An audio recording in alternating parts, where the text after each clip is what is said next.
Cindy 多謝你啊！今日帶婆婆過嚟，婆婆你個孫女好孝順啊！今日特登帶嚟試首飾㗎。唔使啊，一件啦。佢話想送一個耳環或者戒指俾你嘅，但係因為佢唔知道你中意咩顏色啦，所以叫你過嚟咁樣咯。你試下先啦。係啊，我都好多啦。我知道好多，我見到你耳環好犀利啦，個錶好靚啦，啲戒指好靚啦咁樣。但係呢個係你嘅孫女嘅心意嚟㗎嘛，唔使驚。我哋呢度咧唔係周 XX， 亦都唔係6X， 係啊，呢啲嘢唔驚嘅，啲價錢好親民嘅。咁你中意啲咩首飾？你可以睇下。隨便啦。我咧中意藍色嘅寶石啦，啲藍寶石俾佢摸一摸。哦，佢中意藍寶石係咪啊？好啊好啊。我你孫女咧就話咧想我介紹一個系列啦，你中意嘅。但不過我頭先你講就你中意藍寶石多啲嘛，咁我哋呢一套咧就比較經典嘅。咁而家我俾個戒指你試下先。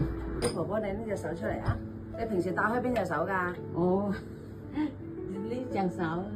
呢隻手啊？咁你除咗個戒指先，你幫你婆婆除咗先。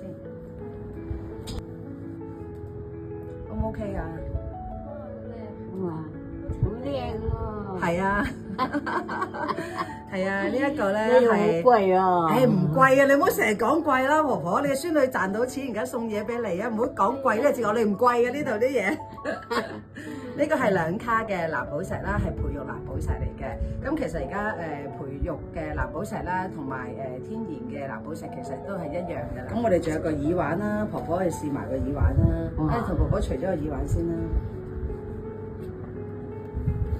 就好似婆婆呢個年紀啲長者咧，特別中意呢個款嘅，係啊，都好多人，我哋都係我哋鋪頭最好賣嘅款式其中一個嚟㗎。好靚啊，好襯你啊！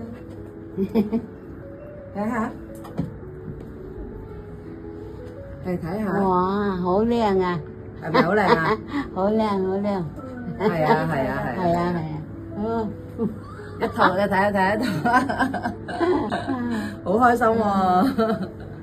嗱，除咗試咗藍色啦，今日嚟到啦，咁啊可以試埋紅色啊！你幫我拆咗，我同佢試下紅色。個款咧都係我哋店裏邊咧最多即係可能我呢一類嘅長者咧中意揀嘅款式咧，同比較經典啊嚇。咁你試咗藍色之後，而家試埋個紅色啊！拼下先啦，喺個鏡嗰度。點啊，阿 Cindy，你覺得婆婆紅色靚啲定係藍色啊？你又覺得？兩個都好靚喎。係啊。係啊。而家有2套，咁你諗住係邊一套啊？咁我可以計翻錢啦。孫女埋單啊，同你嘅女埋單啊。你中意邊套？你都係中意藍色係咪啊？好啊，好啊，好啊。咁我幫你包起嚟先啦，咁你幫婆婆戴翻啲戒指先。而家喺香港咧，好多人咧都唔一定會去傳統嘅金行㗎啦，好多都會嚟我哋呢一類啦，我哋叫私人訂製啦，即係因應佢自己顏色、膚色、尺寸咧，係做唔同嘅尺寸或者 size 嘅，或者唔同嘅卡數嘅戒指俾自己戴咯。而且價錢咧都係即係我哋全部咧其實咧我哋鋪頭咧都係做咧啲 color 嘅。即係其實一個 D color，你知道喺周 XX 啊、6X 嗰度咧係非常之貴嘅，一個1卡都講緊15、16萬，甚至啲款式貴啲都差唔多去到20萬。咁我哋大概咧都係10至15%到嘅價錢咯，同埋 GIA 嘅證書咧我哋都可以出嘅，上次都同你講過啦。係啊，就咁樣。咁婆婆我就包起嚟㗎咯喎，多謝晒先，thank you 你啊，多謝晒。快啲嚟我哋嘅專門店訂製你嘅專屬鑽飾啦！